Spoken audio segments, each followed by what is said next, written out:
Morning, welcome back. So today I've actually come to do a pretty straightforward bathroom electrics install.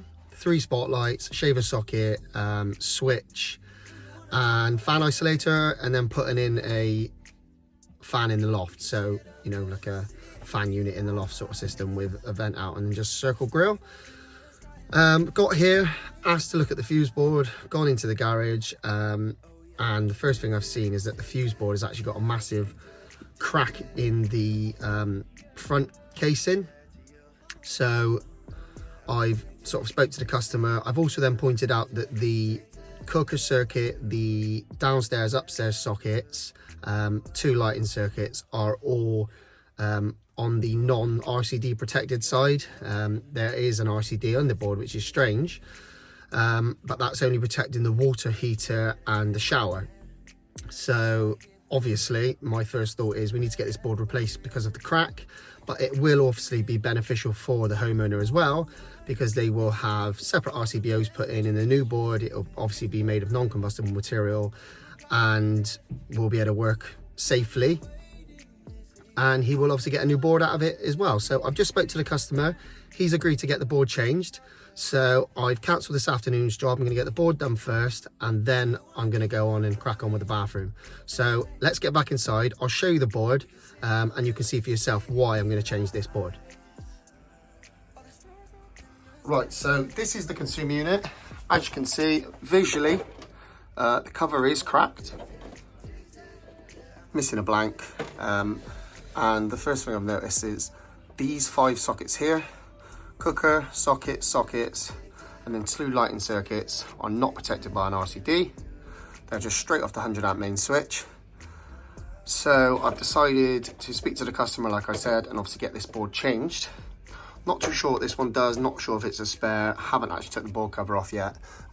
Just straight away I've known that this board is obviously not fit for purpose, so we're going to get this one changed. So at the moment we've got this RCD socket here, which is, I believe, feeding this fridge freezer.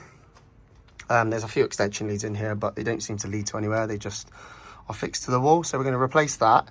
We're going to replace that for a metal clad socket here. I've just took the knockout out. I'm literally going to be fixing this one to the wall, but up tight to the bottom of the board. So we've got that one ready to go in. Like I said, we've got the Fusebox board there. This is the F2010MX, so it's the one with the tails clamp, 10-way surge protection board. Got some flexi tails and tails gland. Obviously we're going to be having the cables coming in at the top of the board, so we'll be using matching grey glands, just the smaller versions for the circuits. And then what I'm probably going to do is either put this wooden capping back on here. I'm not a big fan of it. Might have to move it slightly, chop it down a bit. Failing that, I might just clip these cables to the wall with some of these sort of fire rated cable clips. These are quite good for the tails. They fit quite nicely. Obviously they're metal, so they serve a good purpose as well. And then obviously that'll be gone, like I said before. Quite annoying that the garage comes in front of the board, so it means I've got to do everything with the door shut, but as you can see there's plenty of clearance on it. I'm guessing somehow this got smashed, but I don't think it's anything to do with that. Even though it is looking like it could be that, it doesn't look, you know, you've got nearly you've got quite a lot of space there, let's be honest. So it doesn't look like that is that. Maybe when they put the door in, maybe, I'm not too sure. But obviously that's not really our issue. So we've got the DNO cupboard there. Thankfully we've got an isolator switch in that one again. I think this board was changed from sort of the old fuse carrier style board. So that was probably put in when that was done. So again, good for us. We can isolate and lock off there.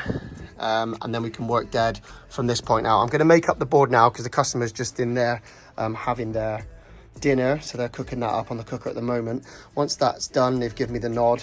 Obviously I'm going to knock the power off, start replacing this one. So just doing a few tests now, making sure everything's okay, making sure we've got continuity on the ring, and making sure that there's no faults, because at the moment those circuits aren't protected by an RCD, so they're not having any RCDs tripping if they had faults. So I'm going to double check, make sure we got no faults on the system before we take the old board out, and then we'll get on with putting the new one up. Right, so I've just unboxed the consumer unit. I've mounted all the RCBOs. We've got 1, 2, 3, 4, 5, 6, 7, 3 module blanks. Now I've left the tails on the RCBOs as they are a second, and I've not moved on.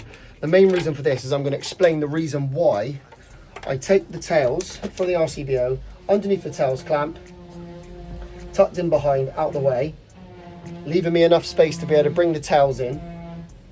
Because as you can imagine, with 25mm tails, 16mm earth, it's quite tight in there as it is. Bring them in, and then I foul crimp them to the length that is needed. Now the reason I do this, because someone did comment on my last video saying, why are you cutting the RCBO tail when it's a finished end? Which is, I totally understand that. But the reason I do it is because these RCBOs are specifically designed for this board. So cutting them to the size that I need, they will still maximally be able to push over to this side if possible. But by doing that, it minimises the amount of cable in the back. So the cables that are coming in from the top or coming in from the bottom, I can push them down in behind, leave plenty of slack in there. And then in the future, if those cables need to be made longer, there is spare in behind. These realistically shouldn't need to be changed. If they do need to be changed, moved in the board, there will be enough on them. But realistically, they shouldn't need to be changed. Now, that is just a quick insight into why I do that. I'm going to get this done now, but I just thought I'd run you guys through that first, just if anyone had any questions.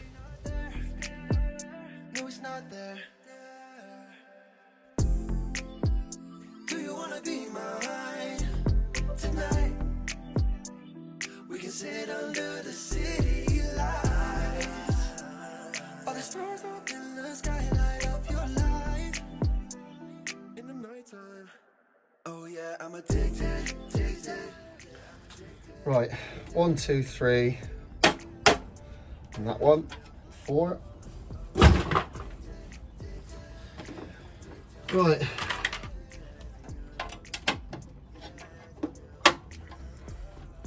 Lovely tight fit.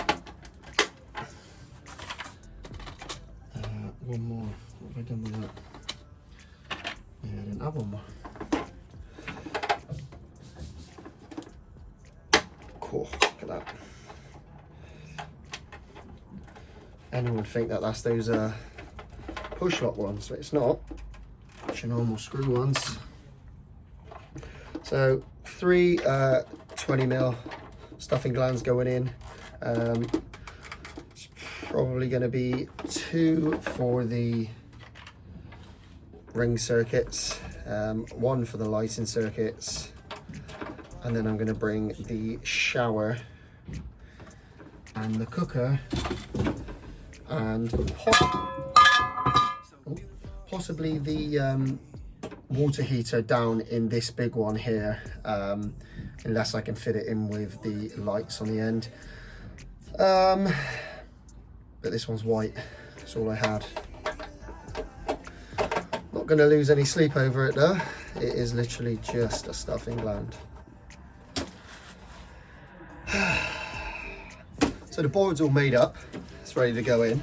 Extra long tails, so you'll go all the way down through the back of the box and then reconnect into that isolation switch. Bit of waiting around now because the lady in the house,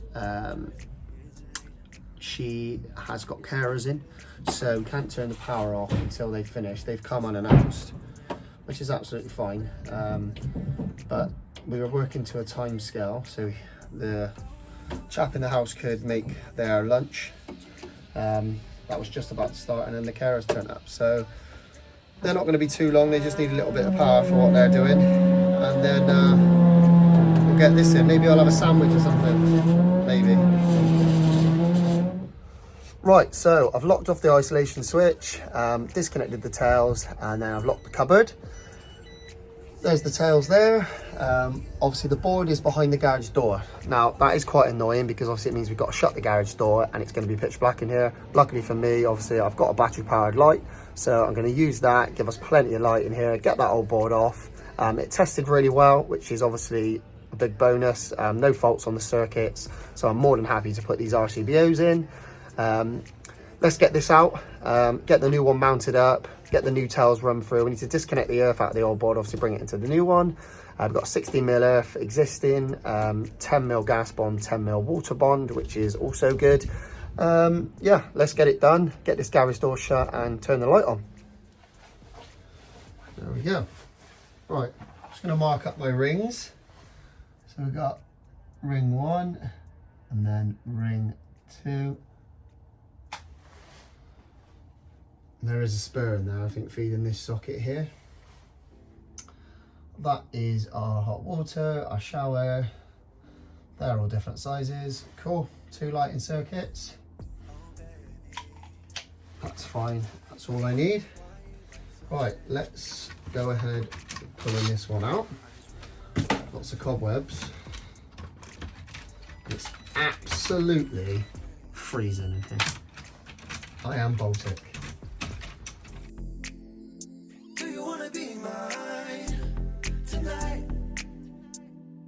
Sit under the city lights. All the stars up in the sky light up your life. In the nighttime. Oh yeah, I'm addicted, addicted. Yeah, I'm addicted, addicted. Yeah, to you. Right, that's the board in. There it is up there. As you can see, it's a good gap between the board and the garage door, which is beneficial. Just got to sticker it up, tested it all again, done the dead test obviously with the cover off, just done the live tests. Obviously I've brought new tails in there and kept the earth and the bond that was there originally, so they were 10 and 16mm, so I'm happy with those. Obviously put a socket just underneath the board where the customers asked it, put a metal clad board in there. I've put a little fly lead for the earth to the back of the box. Some might say it's not necessary, but I've put it in there anyway. Better to be safe than sorry. Yeah, now I can actually do the work that we came here to do, which is do the electrics and the bathroom installation. So I'll go up there and get on with that now. Right, so we're finally up in the bathroom. Obviously it's been a bit long-winded because we had to do the board downstairs first. But we're up here. We're going to be putting 4 spots in on this ceiling here. We were going to go 3 originally, but there is a central joist that runs through, so we're going to go either side of that. We're going to put 4 spots in, sort of marrying up the shape of the room. Then we've got shaver socket to do here, and then we've got this one here, which is a mirror light, but that's not here yet, so we can't put that in. Switch outside the door, and then we've got to install a fan in the loft, an inline fan, sort of a high power one, with just a circle grill on the ceiling. Put a fan isolator in outside the door as well for that one. So I'm going to run all the cables in for the spots. Because we were originally only putting 3, I've only got 3 with me, so I need to get another spotlight. So I'm going to cut it all out, measure it up obviously first, cut it all out, run the cables in, and then get the lights, start second fixing them in. Plenty to do, let's get on with it. So I've just set up the tripod. This is the DeWalt tripod. I've got 2 DeWalt laser levels. This one here is the one with just the one glass on it, if that makes sense. I've got one that's got 3 directional lines. Not needed for in here, so I just use this one. It's a little bit more smaller, a little bit more compact. Recently got the tripod. Now, I was forever trying to find places to put the level or fix it to something, and it was a nightmare. And then I seen someone using a tripod, and to be honest with you, since then I wouldn't go back. It's just so much more practical, and for what they actually cost, it's a bonus. And to be honest with you, it is a normal tripod that you would probably put a camera on as well. You can mount a camera on it, so it's probably something that I will use anyway. So yeah, brilliant bit of kit. Granted, I could put it on there. But like I said, because I'm so used to using it now, and it's the practicality of it, I just use it all the time whenever I can. So I've got a line up on the ceiling. That is literally just up there for the time being. It's not been lined up or anything. I'm going to pencil it up now.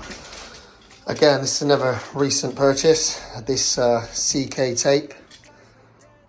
I love it, if I'm honest. It's nice and strong, similar to the sort of Fat Max tapes, but it's double-sided. And it just is so easy for doing like socket heights off the floor or switch drops, you know, getting them exactly right. It's just handy. Believe it or not, it's probably quite common, but it's the first one I've had like it. And yeah, I think it's a brilliant bit of kit. 25 foot. Right, all the holes are cut out for the fan as well. So we're going to prop this circular vent grill in. I'm going to put it in, and then what I'll do is I'll attach the duct from upstairs. I've got quite a bit to do in the loft, obviously finding the duct out. I don't know if I'm going to be doing that, or if the guy that's doing the bathroom is going to do that. So what I'll do is I'll wire in the fan, the isolator and stuff, and I'll let him make that decision. If he wants me to do it, then I'll do it. If not, not a problem. So I'm going to run the cables in. There they are there. I've already cut them to length. I'm going to take them up into the bathroom loft with me now. It's a bit of a crawl through because it's like a little extension, so you go into the loft and then you got to go like through a little cove and stuff. A bit fun. I'll get that done now. Shouldn't be too long really. Obviously the wiring up of things is going to take a little bit of time, but it shouldn't realistically take me too long. And then yeah, we're getting there. So let's do it. Let's get up there. Right, so this is the loft space. Look at that beast. It's like a 10 foot. Don't know how that looks on the screen, but looks a bit stroby here. And we need to get over there into that corner, so let's go through the rafters. Thankfully it's not boarded where we need to be. Now I've got this DWOC light and I've put a 6 amp flex volt battery on it because I don't want the battery dying on me. I could probably power my house for a month with this light. There we go. You can all go over there. And basically we need to crawl through, pick up the feed. I'm not sure what that is there. I'm going to figure that out.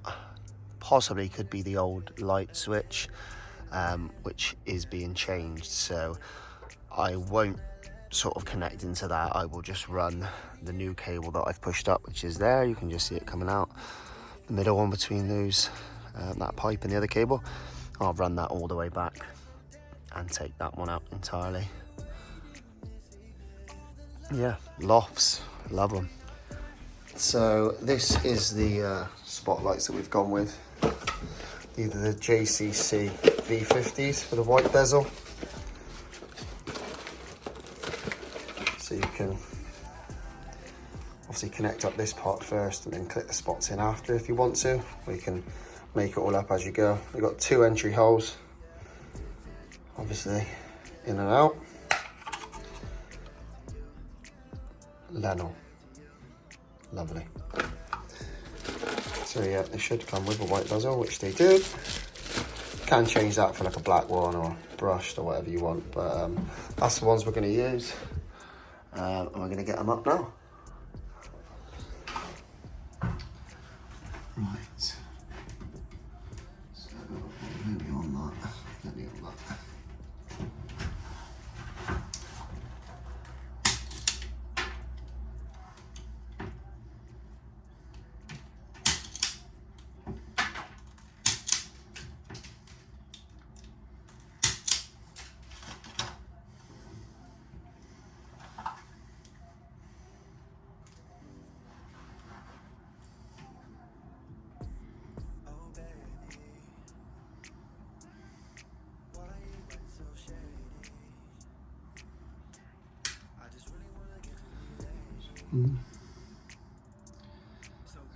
Two.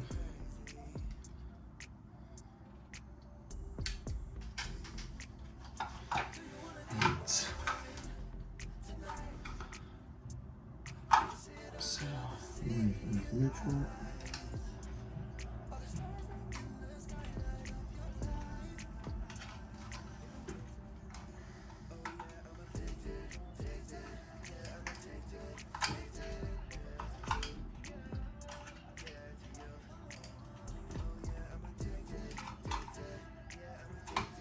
Just one. And then, oh, drop the off sleeve. Okay, we've got plenty more.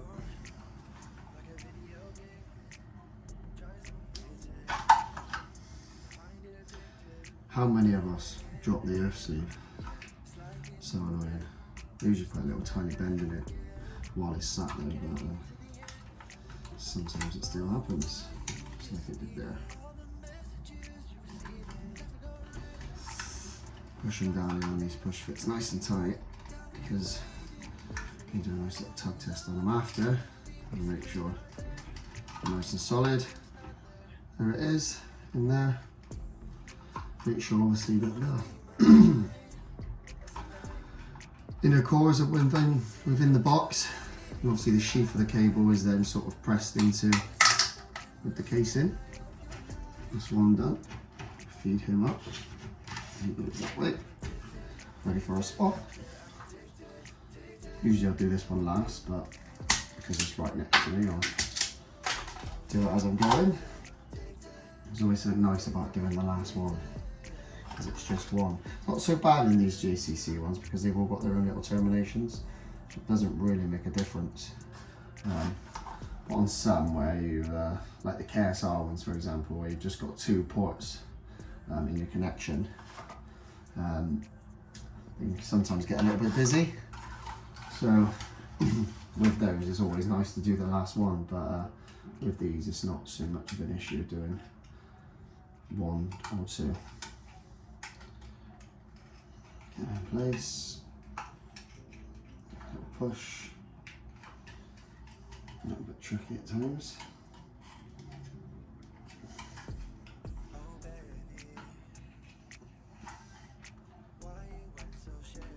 There we are, nice.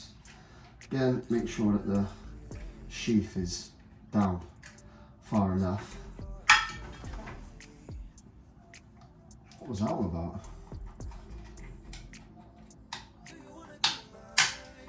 There we go. 2, open up. Plenty of slack in the ceiling, so if anyone wants to change them or do any work on them, easy to get out. Let's move on to these 2 down here. Let's clip the spots on and then push them up, and then I'll do the live connection up in the loft after. Once I've isolated it off at the board,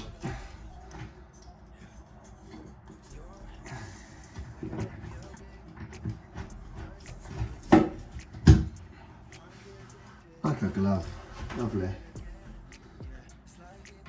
Silly as it sounds, these JCC ones, the springs on them are just better than most.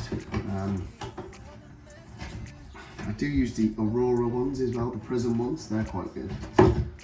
I haven't used them for a long time now.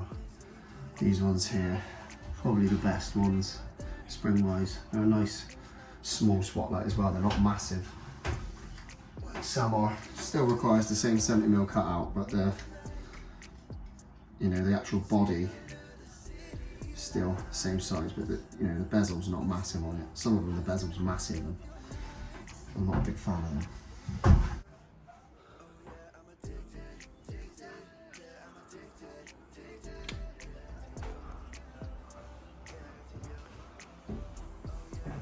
Like I said, we can't do the mirror light yet because it's not here.